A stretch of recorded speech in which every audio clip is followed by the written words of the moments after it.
የዚህ የስልጣን ዘመን ትዕይንት መጋረጃ ከመዘጋቱ በፊት ግን የኢትዮጵያ ሕዝብ ነባራዊ የኑሮ ሁኔታ የየዕለት ተግዳሮትና ጭንቀት እንዲሁም ይህንን አስቸጋሪ የኑሮ ሁኔታ የወለደውን የመንግስቱን መዋቅራዊ ድክመት የዚህ ዘመን የማይታበል የታሪክ እውነት አድርጌ በታሪክ ፊት ለመመስከር እወዳለሁ።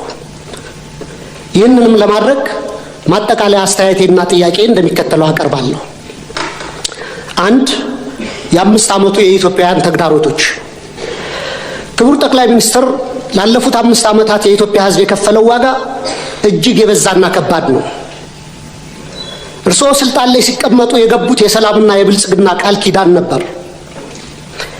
በተግባር ግን ያየነው ተገላቢጦሹን ነው።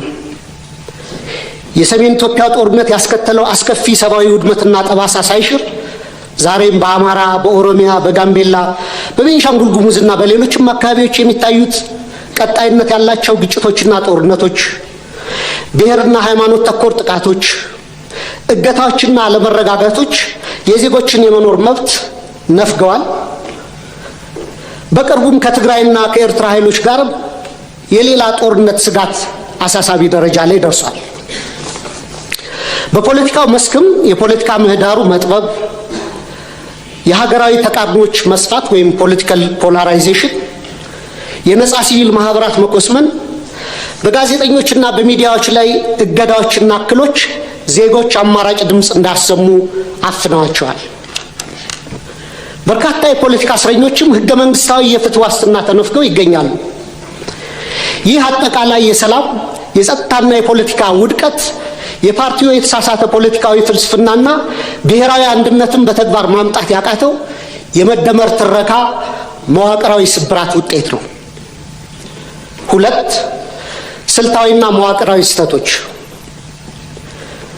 መንግስት የችግሮቹን ስራ መሰረት ትቶ ምልክቶችን ብቻ የመቀጥቀጥና በቁጥር ጨዋታ ህዝብን የማደናገር አካሄድ እየተከተለ ነው።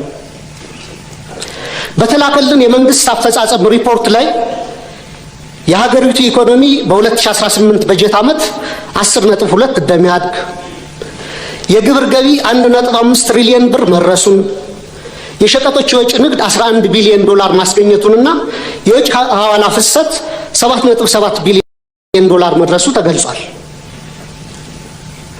ነገር ግን እነዚህ የቁጥር ስኬቶች የዜጎች የኑሮ እውነታ ፍጹም አይወክሉም። እንዲያውም መሬት ላይ ካለው እውነታ ጋር በጽኑ ይጋጫሉ። ምክንያቱም አንደኛ የኑሮ ውድነትና የዋጋ ግሽበት ከገቢያችን ጋር አልተመጣጠነም።